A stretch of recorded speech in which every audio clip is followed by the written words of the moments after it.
ना निकल फिर बड़ा जा रहा है।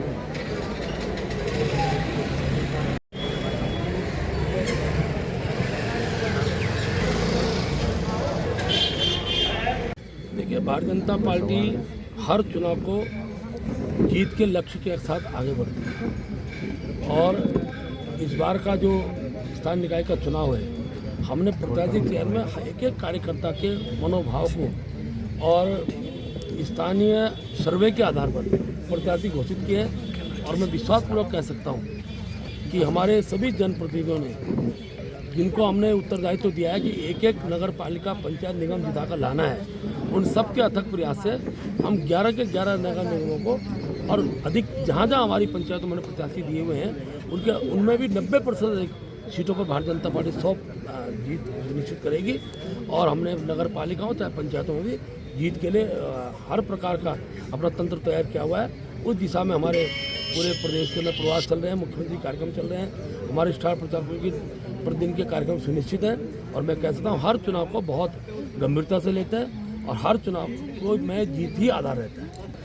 अब कांग्रेस जब अभी जो बैलेट पे मतदान हो रहा है उसके परिणाम भी कांग्रेस को और घातक सिद्ध घातक रहेंगे। मैं कह सकता हूँ कि हमने कहा ना, हमने कभी चाहे ईवीएम मशीन हो, चाहे पोस्टल बैलेट के आधार पर वोटिंग का विषय रहा हो, हमने चुनाव को जीत को ही केंद्र मानकर हम लोग अपने कार्य पद्धति को आगे बढ़ाते हैं। हमने बूथ के प्रबंधन को हम मजबूत करते हैं और बूथ प्रबंधन के आधार पर हमारी जीत शुरू होती है। उनके कार्यकर्ता हैं, राज्य का चुनाव है, राज्य में स्थानीय निकाय चुनाव मुख्यमंत्री की कार्य पद्धति के पर भी और सरकार की योजनाओं पर भी एक प्रकार की मुहर होती है।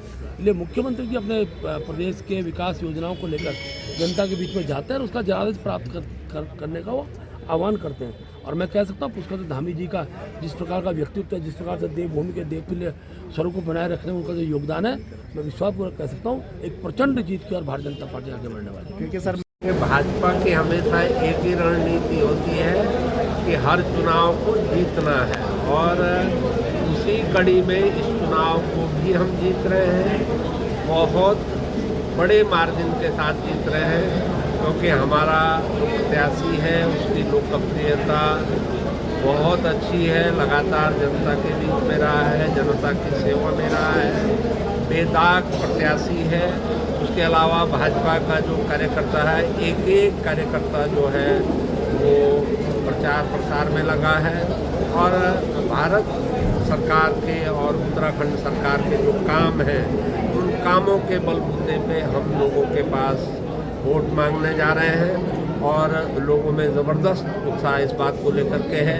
पिछले 5 साल जो यहाँ पर कांग्रेस का नगर पालिका अध्यक्ष रहा है, उसको देखते हुए वो जो 5 सालों में रुद्रप्रयाग की जनता ने खामियाजा उसका भुगता है, उसको देखते हुए जनता चाहती है कि इस बार उसकी पुनरावृत्ति न हो और इस बार जो है भारतीय जनता पार्टी के प्रत्याशी को ही नगर पालिका अध्यक्ष बनाने का संकल्प जनता का भी है, हमारे कार्यकर्ताओं का भी है।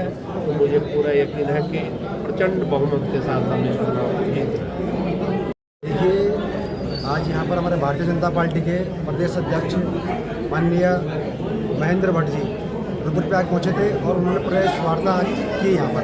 तो मैं सबसे पहले महेंद्र भट्ट जी का रुद्रप्रयाग पहुँचने पर उनको हार्दिक बधाई और शुभकामनाएं देता हूँ। जैसे कि आपने पूछा कि यहाँ पर चुनाव का जो है चुनाव प्रचार जो है की गति पकड़ने लगी है, तो इसमें यहाँ पर जो हमारे भारतीय जनता पार्टी की हमारी टोलियाँ हैं वो नगर में घर घर पहुँच रही हैं और भारतीय जनता पार्टी का प्रचार निरंतर बढ़ता जा रहा है। इसी कड़ी में आपने देखा होगा कि यहाँ पर हमारे जो कार्यकर्ता हैं वो दिन रात लगे हुए हैं और निरंतर ही भारतीय जनता पार्टी के पक्ष में हमारा माहौल बनेगा। आपको पता हो क्योंकि हमारी राज्य में हमारी सरकार है, केंद्र में हमारी सरकार है, सांसद हमारे हैं, यहाँ पर विधायक हमारे हैं। तो निश्चित ही अगर मैं भारतीय जनता पार्टी का नगर पालिका अध्यक्ष बनता हूँ तो रुद्रप्रयाग में तभी विकास संभव है। आपने पहले भी देखा था यहाँ पर जैसे पूर्व में कोई अन्य पार्टी के नगर पालिका अध्यक्ष थे तो वो विकास कार्य वो नहीं कर पाते हैं। हम पार्टी से भारतीय जनता पार्टी के अगर अध्यक्ष बनते हैं, निरंतर ही आप देखो तमाम जो रुके हुए कार्य हैं, मैं कई जगह देख रहा हूँ, वार्डों में देख रहा हूँ मैं कहीं लाइट नहीं है, कहीं सफाई नहीं है, कहीं किसी की शौचालय नहीं है, कहीं पार्किंग नहीं है, तमाम अव्यवस्थाएँ हैं रुद्रप्रयाग क्षेत्र में पड़ी हुई हैं। तो निरंतर ही मैं इनको सुधारने का काम करूँगा। धन्यवाद।